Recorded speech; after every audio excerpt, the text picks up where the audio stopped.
we continue to try and want to be better for our members because in our minds they deserve the best. I mean, and you guys feel the same way here.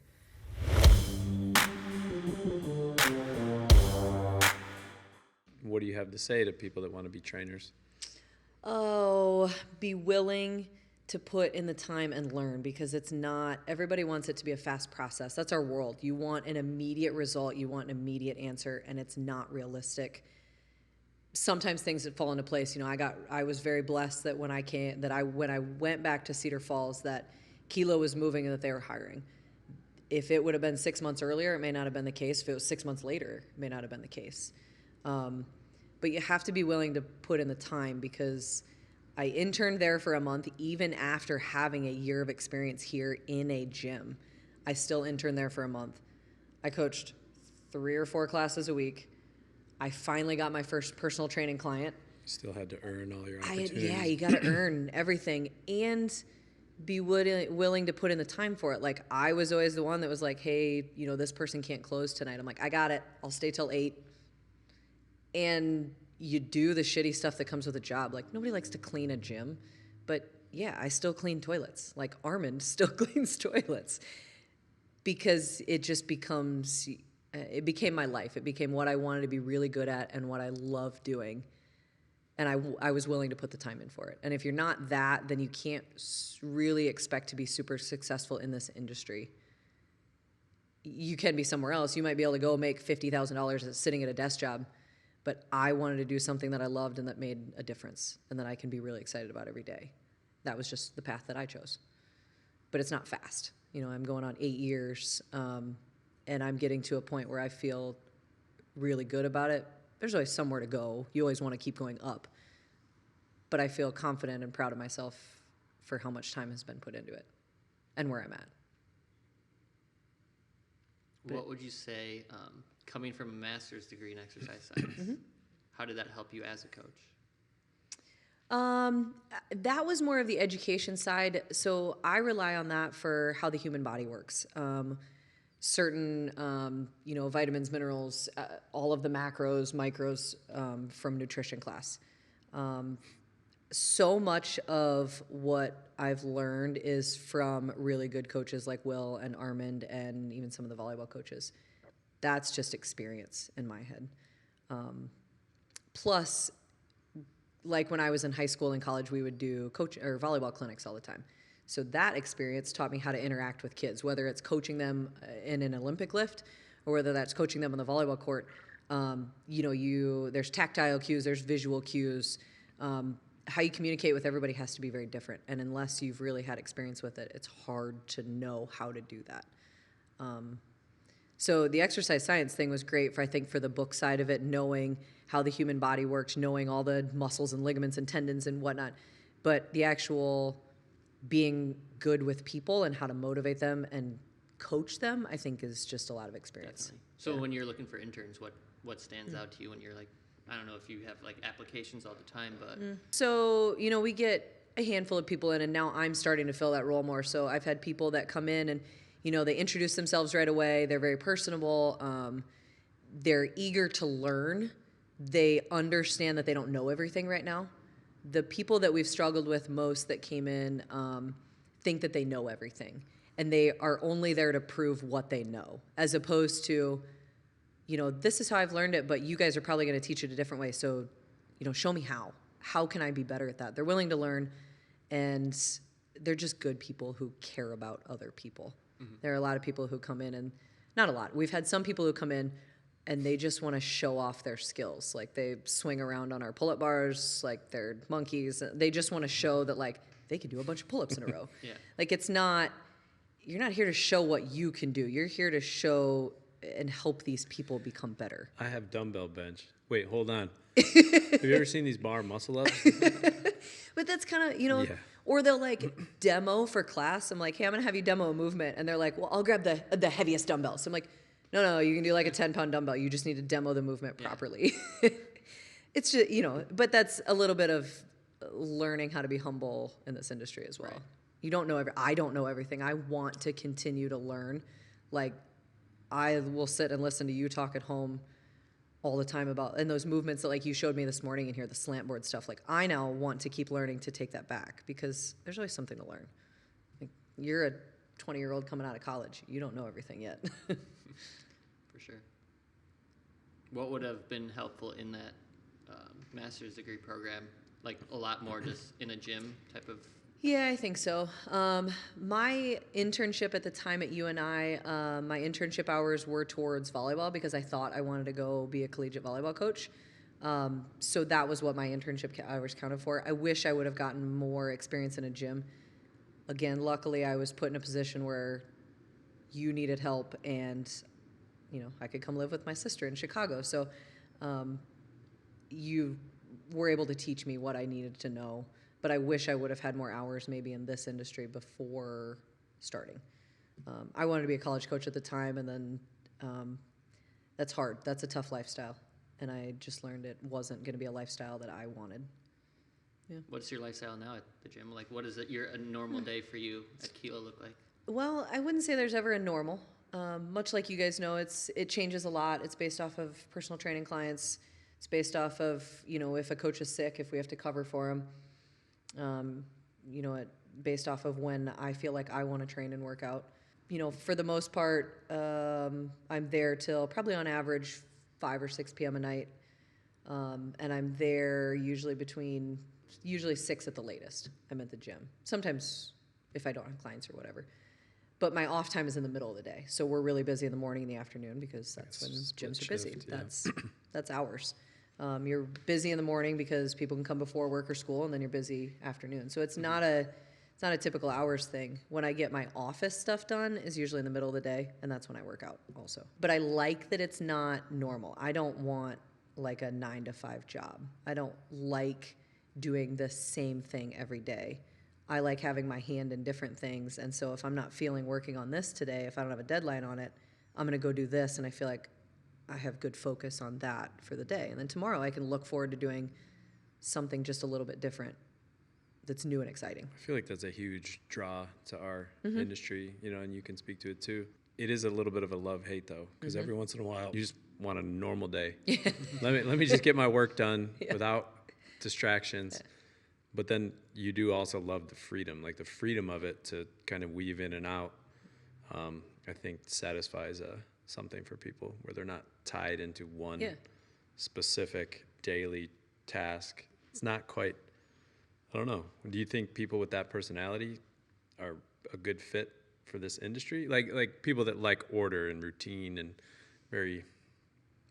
Yeah, I think it makes it tougher. You have to be really good at multitasking and time skills because, you have to be able to look ahead and say, well, tomorrow, I have a client all of a sudden that wants to come in at 9. It's Monday night, and they want to come in at 9 a.m. tomorrow. You're like, okay, I was going to work during that time, but now I have to do it this time. You have to be willing to be, you have to willing to fluctuate time, essentially, because my schedule is more based off of other people's schedule. Over 8 years, I have maybe within the last year have the ability to actually say no to clients. Whereas before it was like, if I want to make money, you have to train. If you want to make money, your hours are going to be longer when you first start. I now have the capability to say, I'm not coaching at 8 p.m. on a Monday night anymore. I used to always have clients at 8. Well, I'm not doing that anymore. It's too late. Right, you have to make the right choice sometimes. Where I'd love to serve as that session, it took me 8 years to get to that, where I feel okay doing that because I know that client can probably come in another time. They just didn't want to. Yeah. How many coaches are at Kilo?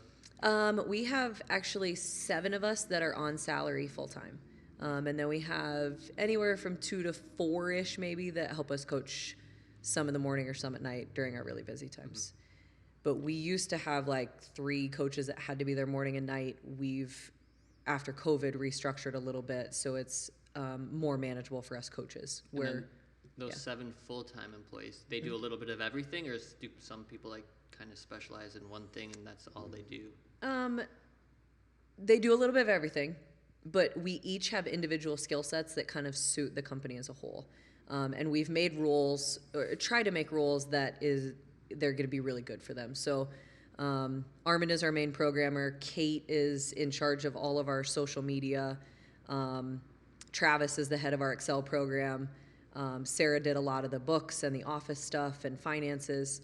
I was taking on our at-home programming for a while. We all have a lot of personal training clients. Zildjian is one now that we created a role for her that's retail, and all of our like intros and beginning people she takes care of. Chantel was there and she did all of our kilo cardio stuff. So trying to find where people really have a niche and where they're really going to be successful, and just whatever the company needs. I mean, we don't really have job descriptions. I don't think you get that in this field. Yeah, unless you're like very in much. a Globo gym and you're just front desk or sales or Yeah. something. Yeah, you have to be willing to learn kind of on the fly about maybe doing something different if it's going to benefit the company. Yeah. And benefit you, obviously, as well. Well, that makes sense, too, in terms of starting, like, slower. Like, what do you bring to the table? Can you coach athletes and you're in charge of the athletes? Are you good at nutrition? Can you just do nutrition programming? So that's, like, the hard part of, like, a gym is bringing someone on. Like you're saying, you can't really pay them a big salary to start off with. Yeah. And your skill set is not really refined yet, so you're still Yeah. building your skills. Yeah. But that's why I said earlier, I think that's what I brought in initially when I first started was Travis and Armin are there. They did an amazing job. It's not, but the Excel program, there wasn't many females that did it. So I think having me there as a female presence, hopefully trying to be a good role model for them, I think helped build that side of it. On top of I was bringing in a bunch of six-pack volleyball girls. So that was initially kind of what I did, and then I've moved into other roles according to what I can take on and what we needed. Like even me here, like initially it was kind of, I saw like the Google Drive or like using spreadsheets instead of like writing down on paper. You'll know. So like that technical side I could take off your plate and do the newsletter. I was thinking that hearing you guys talk, so the two of you, the things that I noticed about the two of you were willingness to get involved, willingness to, so you guys both started from just a shadowing. I just want you to sit and watch the process, ask good questions, learn as much as you feel like you need to learn until you're ready to kind of get involved. And I didn't necessarily have a set time frame for how long that was going to go on. And then both of you guys, so to anyone young trainers out there listening that are in an interning situation, both of you guys immediately pushed me to get involved. You guys saw a place where you could get involved and you said, can I do that? And I kind of assessed it and I said, yeah, that's a good place for you to start. So for you, it was more the technology side. And I remember there were a couple like younger kids that were true beginners and you felt good with a beginner and you like, can I go take care of that? And you jumped in there. So as a gym owner, those are the characteristics that you're looking for. I can work with that type of attitude. So to anyone listening, I mean, for you guys, anyone else that I've ever seen that just kind of those things stand out to me. That I'm not telling you what to do. You see something that you can contribute to the team, and then you go with it, and then that's how you identify someone's strengths.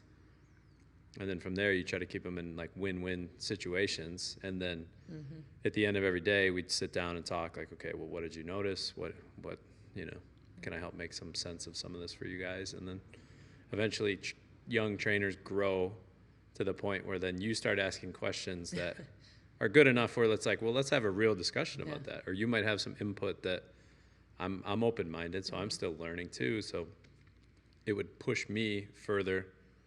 And that's that culture. So it's, it kind of has to go both ways. I don't have all the answers, but if you press me with a good question, let's come up with a good answer, or let's find maybe our product needs to change and, stuff like that. So I think that's what you and Armand, because I mean, those are the two that I've worked under in this field, do a good job at, is being hands off, but knowing when to step in. Being hands off to the point where like you want people to develop themselves and to learn what they can do and where their skill set is going to lie. Not do a lot of hand holding.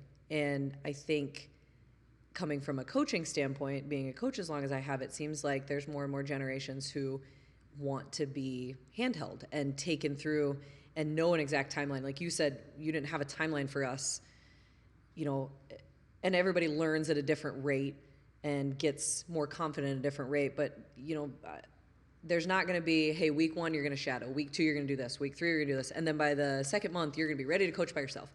Right. It doesn't happen like that. People want that. They want do, that. yeah. Give me the textbook. Yep. Give me everything laid out. Yep. That's not the real world. Yeah. And so the faster you understand that when you're in a intern or, when you're in a work scenario, and I treat people like human beings and adults and mutual respect. So it's like, I don't want to micromanage. Yeah.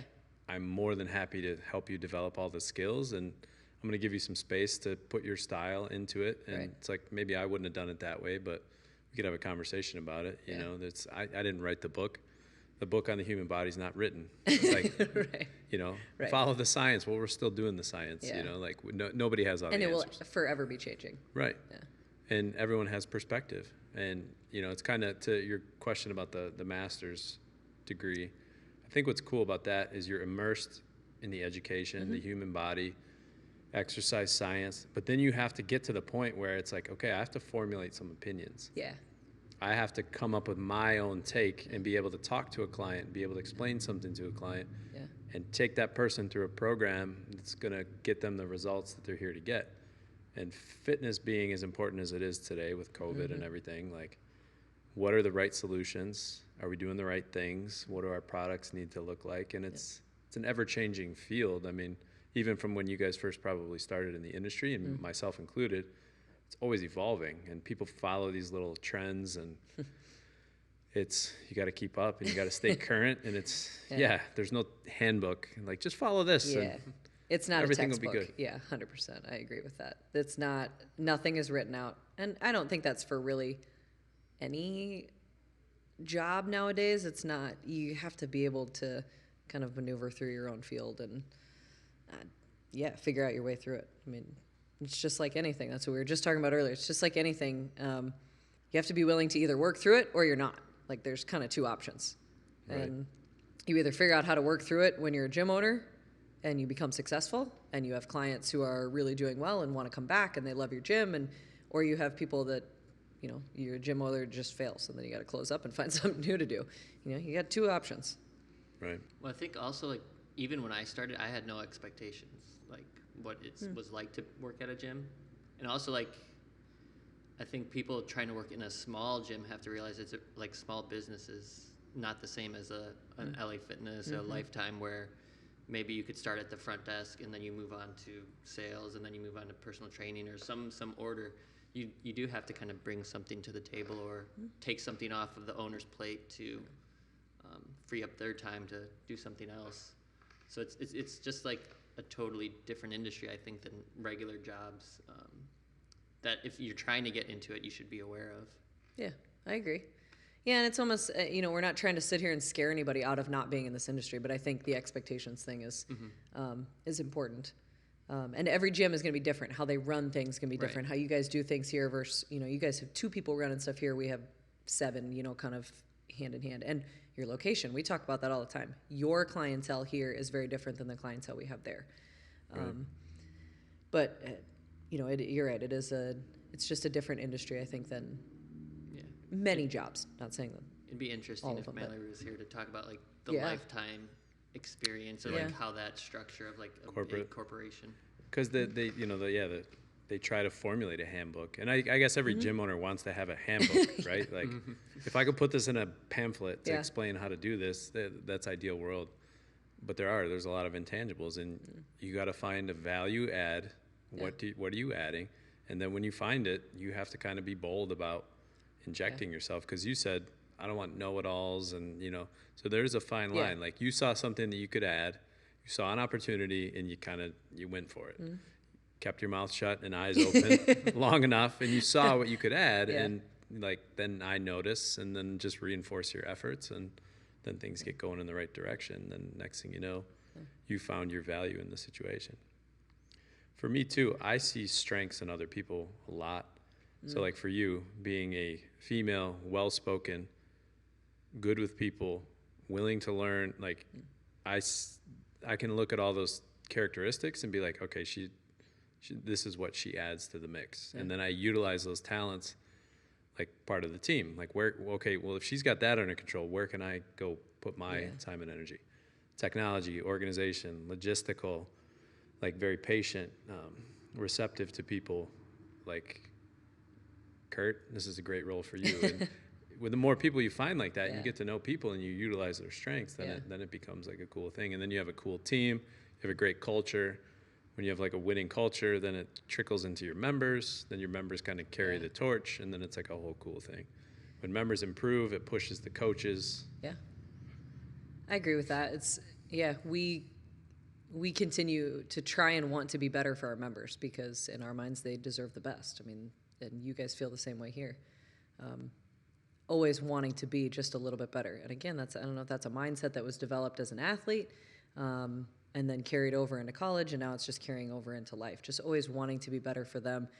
Like right now I'm really debating, I want to do another like precision nutrition course. Like I want to learn more about this. I want to learn more about doing some prehab exercises for people who come in with maybe shoulder stuff or knee stuff. Now, I think if I take on anything new right now, my husband will kill me. But I want to keep learning, like, 'cause like that's really exciting.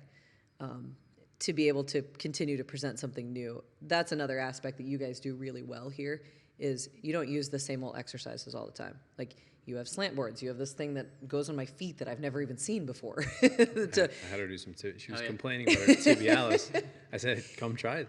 But that's why I like coming here is because I learn all those movements and I can take that back and I'm going to be a better trainer because I have, another whole set of movements in my toolbox to be able to help people with. But that's also like sitting here talking to you guys.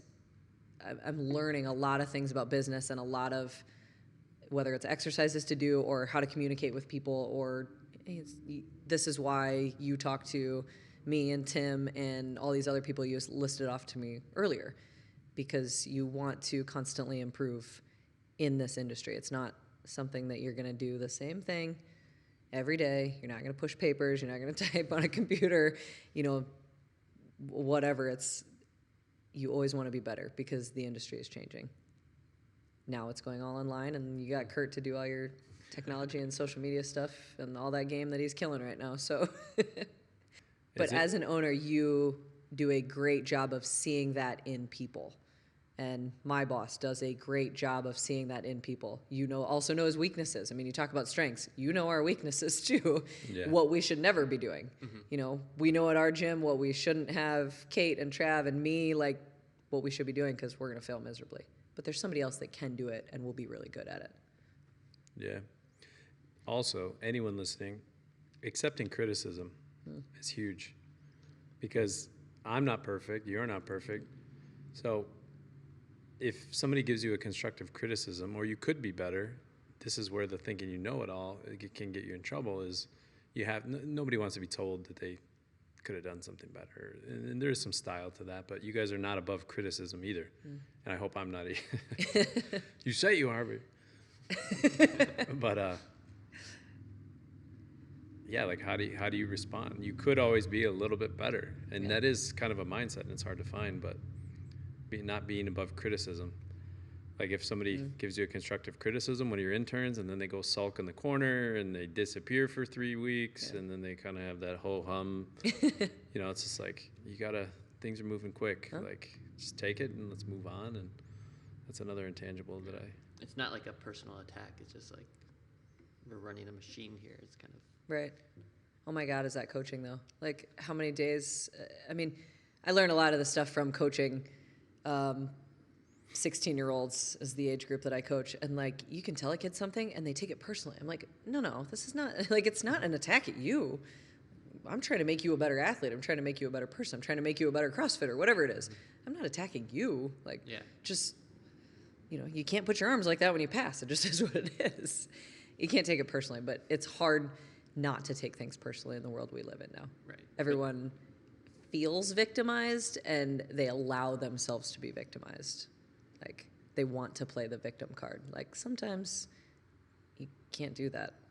You can't really ever do that and be successful.